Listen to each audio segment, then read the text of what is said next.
नमस्ते दोस्तों, welcome to संवाद। मैं हूं आपकी होस्ट तान्या सिंह और आज हम मिलने जा रहे हैं एक ऐसे विजनरी थिंकर, राइटर और ड्रामेटिस्ट से जिन्होंने अपने काम के ज़रिए आर्ट, कल्चर और कॉन्शियसनेस के गहरे संबंध को एक्सप्लोर किया है। So please welcome doctor Gautam Chatterjee. Welcome sir. Thank you. Thank you so much for taking some time from your busy schedule and visiting us. So, as we all know that you are born and brought up in Varanasi, the city which has its own cultural aura. So, इसका cultural environment आपके theatre और writing के passion पे क्या असर रहा है? वाराणसी का Yes sir. और बनारस का बिल्कुल नहीं रहा है, काशी का रहा है. Okay sir. Kashi is the state of mind Yes sir. who is living in Varanasi. Okay sir. Varanasi is a physical, topographical place.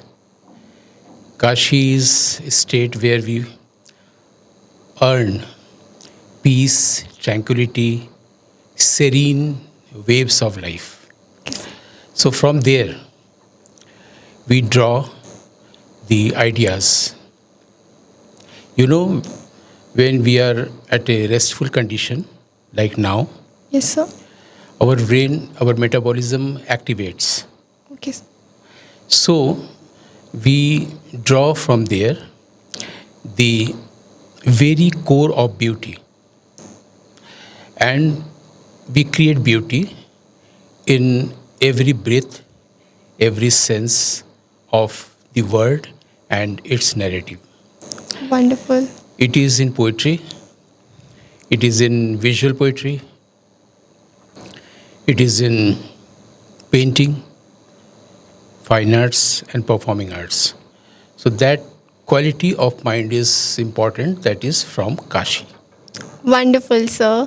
सो आपके लाइफ में कोई एक ऐसा स्पेसिफिक पर्सन या कोई एक ऐसी चीज़ जिसने आपको जर्नलिज्म और थिएटर की तरफ उसको एज अ करियर ऑप्ट करने में मोटिवेट या इंस्पायर किया हो? मूल बात है वो आइडिया. जब वो आइडिया मेरे पास आया तो उसको कम्युनिकेट करने के लिए हमने देखा कौन सा मीडियम है. ओके. एक तो हमारे यहाँ न्यूज़ मीडियम होता है, हाँ जी. मास कम्युनिकेशन का. हाँ जी. दूसरा आर्ट मीडियम होता है.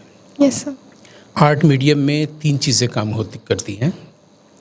पहली है फिलोसॉफी, जो कि आइडिया है. दूसरा है आर्ट, यानी कि एस्थेटिक्स, ब्यूटी. और तीसरा है साइंस. अगर हम कैमरा कर रहे हैं तो कैमरा का पूरा साइंस हमें पता होना चाहिए. अगर हम थिएटर कर रहे हैं तो उसमें लाइट्स कहाँ है और साउंड कितना एम्पलीफायर का क्या लगेगा, ये जानना चाहिए. तो आर्ट, साइंस, फिलोसॉफी से हमारा कल्चर बनता है. तो वो आइडिया को एक्सप्रेस करने के लिए हमने आर्ट मीडियम लिया. पहले पोइट्री, फिर विजुअल पोइट्री. थिएटर को और फिल्म को विजुअल पोइट्री कहने का जो ट्रेडिशन है वो काशी से है और हमारे नाट्यशास्त्र से है. हम लोग थिएटर बोलते हैं, फिल्म बोलते हैं, लेकिन विजुअल पोइट्री नहीं बोलते हैं ना. Yes sir. तो दृश्य काव्य कहा गया है. तो उस तरह की चीज़ें यहाँ पर नहीं होती थी. कुछ संस्कृत के प्लेस हुए जो मैंने बचपन में देखे होंगे, कुछ बांग्ला में प्लेस. हो सकता है कि वहीं से मन किया हो, वही इंस्पायर किया हो. सर, आपने जैसे जो प्लेस देखे उसमें से कोई एक ऐसी याद जो आप यहाँ शेयर करना चाहेंगे? अच्छा, दूसरे किसी के किए हुए प्लेस. ये 75 में एक ग्रेट मास्टर हुए हैं हमारे थिएटर में. उनका नाम है B.V. कारंत. वो बनारस आए थे. बनारस इसलिए आए थे क्योंकि वो यहीं से मास्टर्स किया था हिंदी साहित्य में. तो उन्होंने बनारस में जो 3 स्टॉलवर्ड्स हुए हैं साहित्य में, प्रेमचंद, जयशंकर प्रसाद और भारतेंदु हरिश्चंद्र. तो उस वक्त कहा जाता था कि जयशंकर प्रसाद के जो लिखे हुए नाटक हैं उनको स्टेज करना बहुत मुश्किल है. तो कारंत जी जब बनारस आए तो उन्होंने जयशंकर प्रसाद के प्लेस लिए और शहर के रंगकर्मियों को इकट्ठा किया और प्ले को करके बताया कि उनके प्लेस भी हो सकते हैं. जैसे चंद्रगुप्त है, समुद्रगुप्त है, तो उसमें इतना ज़्यादा, इतने सैनिक हैं, इतने 2 अलग अलग राज्यों के युद्ध हैं, कैसे दिखाएं. तो उन्होंने वो जो आर्टिस्ट्री है जिसको कलामिति कहते हैं, वो आर्टिस्ट्री यहाँ के रंगकर्मियों को सिखाया।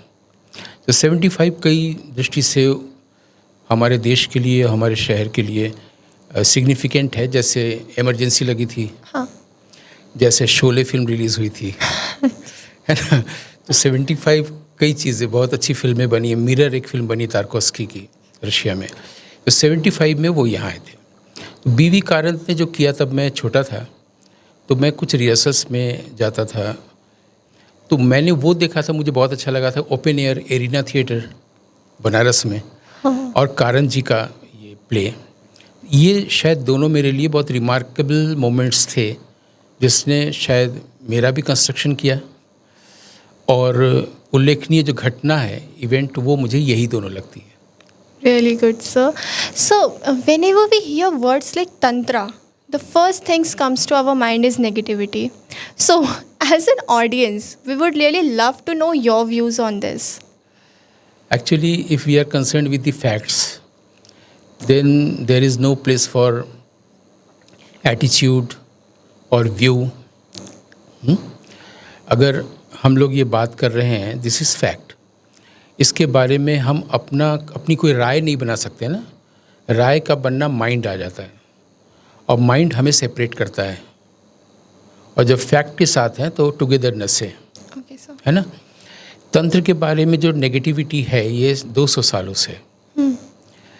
तो बचपन में माँ कहा करती थी कि काशी में, उनका भी जन्म काशी में हुआ था माँ का, अच्छा, तो वो कहती थी यहाँ साधु संत जो होते हैं वो छुपे होते हैं, उनको ढूंढना पड़ता है, लेकिन कभी किसी तांत्रिक के पास मत जाना। यानी वहाँ भी वो एक भय था तांत्रिकों से। फिर मैं जब न्यूज़पेपर में रहा तो मेरे सामने एक न्यूज़ आई, हालांकि वो मेरा एरिया नहीं था, मेरा आर्ट कल्चर था। तो जो क्राइम रिपोर्टर था उसके पास आया कि माँ बेटी ने सुसाइड किया है, तो तांत्रिक के अत्याचार से, और एक सुसाइडल नोट भी रखा है कि तांत्रिक ने इतना सताया कि वो लोग सुसाइड कर रहे हैं। तो मुझे खाली ट्रिगर किया कि अच्छा, क्या उसमें तांत्रिक का नाम लिखा है? तो उसने, वो सब मेरे ही स्टूडेंट्स की तरह थे लड़के, तो बोला कि नहीं। यानी इतना डर है कि हम सुसाइड करके मर रहे हैं, तब भी नाम नहीं बता रहे, हो सकता है बाद में फिर सताए नर्क में, स्वर्ग में, जहाँ भी। इतना डर। मुझे लगा कि अब कुछ करना चाहिए कि तंत्र और तांत्रिक से जो एटमॉस्फेयर में ऐसा है, तो हम तो कोई रिफॉर्मेशन नहीं कर सकते ईश्वर चंद्र विद्यासागर की तरह। तो क्यों ना ऐसा किया जाए कि ये पहले जाना जाए क्या है, और इसको लेके ऐसा एप्रीहेंशन क्यों है, ये जाना जाए।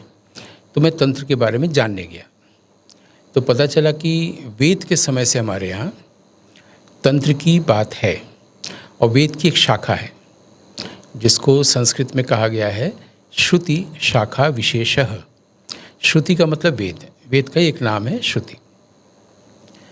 ठीक है, ये तो हो गया कि वेद के समय से एक शाखा है, एक ब्रांच ऑफ नॉलेज है, नॉलेज सिस्टम है। लेकिन तंत्र क्या है? तो हमने जाना कि तंत्र का मतलब होता है ज्ञान का विस्तार। When we explain a certain point, a certain topic, that is तंत्र। यदि मैं समझा रहा हूँ, बता रहा हूँ कि तंत्र क्या है, तो ये तंत्र कर्म कर रहा हूँ और मैं तांत्रिक हो गया। यानी जो इसको एक्सपेंड करता है किसी भी बात को, जैसे सूत्रों में कोई बात कही गई है, मंत्रों में कोई बात कही गई है, फॉर्मूलाज में, जैसे मैथमेटिक्स का फॉर्मूला होता है, फिजिक्स में होता है, वैसे हमारा वेद भी मंत्रों में लिखा है ना, बहुत कम से कम अक्षरों में। उसको जब कोई एक्सप्लेन करता है तो वो तंत्र है। और जैसे कि हम लोग अंग्रेज़ी के शब्दों के बारे में जानते हैं कि उसका वर्बल मीनिंग जानने के लिए हम लोग को रूट मीनिंग में जाना पड़ता है, कि ग्रीक से आया है, कि लैटिन से आया है, कि जर्मन से आया है। उसको एटिमोलॉजी कहते हैं। तो etymological meaning is the verbal meaning, that is the actual meaning of a word. जैसे इंटेलिजेंस है, तो इसका वर्बल मीनिंग नहीं पता। हम आपसे पूछेंगे तो आप कहेंगे कि बुद्धि, ऐसा कुछ बोलेंगे ना। वर्बल मीनिंग के लिए हमको होगा कि smiling, going, to go, to smile, तभी तो वर्ब है। जब इसके ग्रीक रूट में जाते हैं तो पता चलता है intelligence means to read between the lines. आ गया टू, हाँ जी, है ना। तो जिसको एटिमोलॉजिकल मीनिंग कहते हैं। उसी तरह से अगर हम कहें कि व्हाट इज़ इल्यूशन, इल्यूशन का भी वर्बल मीनिंग बहुत मुश्किल से मिलता है। जब हम लैटिन में जाते हैं तो पता चलता है कि इसका मतलब है टू प्ले, आ गया टू प्ले, प्लेइंग। तो ये जो एटिमोलॉजी है शब्दों को समझने का, हमारे संस्कृत में इसको निरुक्ति कहते हैं। ओके। तो तंत्र को अगर जानना है, तंत्र शब्द की निरुक्तिगत अर्थ क्या है, तो संस्कृत में लिखा होगा, जैसे कि अभी इंग्लिश में था। तो तंत्र के बारे में लिखा हुआ है, तन्यति विस्तार्यति ज्ञानम अनेन इति तंत्र। मतलब तंत्र इसे कहते हैं संस्कृत में। हिंदी में क्या हुआ कि तन्यति, तन्यति का मतलब होता है तानना। जैसे साड़ी के बुनकर सूत को तानते हैं, थ्रेड को, तब साड़ी बनता है ना। Yes, तो तानना, तन्यति से तन्यते बना है। थोड़ा बहुत संस्कृत अगर 6, 7, 8 क्लास में पढ़े हो तो तन्यते विस्तार्यते, विस्तार आ गया, विस्तार करना। Yes, sir. किस चीज़ का विस्तार? सूत का नहीं, ज्ञानम। तन्यते विस्तार्यते ज्ञानम अनेन इति तंत्र, यानी यही तंत्र है जब ज्ञान का विस्तार करते हैं। तो ये एक शास्त्र सम्मत सही शब्द का अर्थ मिल गया जो हमने बोला था। अब इसको फिर लोगों ने जाना क्यों नहीं? अगर तंत्र का मतलब ज्ञान का विस्तार है तो ये न जानकर दूसरी चीज़ें क्यों आ गई जो नेगेटिविटी फैली समाज में। तो मुझे लगा कि अगर हम ये बात लोगों तक ले जाते हैं तो ये एक रिफॉर्मेशन जैसा होगा, हो सकता है। तो हमने कोशिश की खोजने की कि आखिर ये बात गई क्यों नहीं है।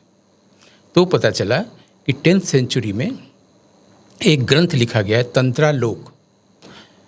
एक मैग्नम ओपस है, एक वॉल्यूमिनस टेक्स्ट है, 37 चैप्टर्स। इसको बहुत बड़े एक ऋषि ने लिखा है, आचार्य अभिनव गुप्त ने। 10th सेंचुरी में हुए कश्मीर में, और उनको आज भी कश्मीरी पंडित शिव मानते हैं, महामहेश्वर मानते हैं। सुबह उठते हैं तो उनके बारे में जो प्रार्थना है वो करते हैं।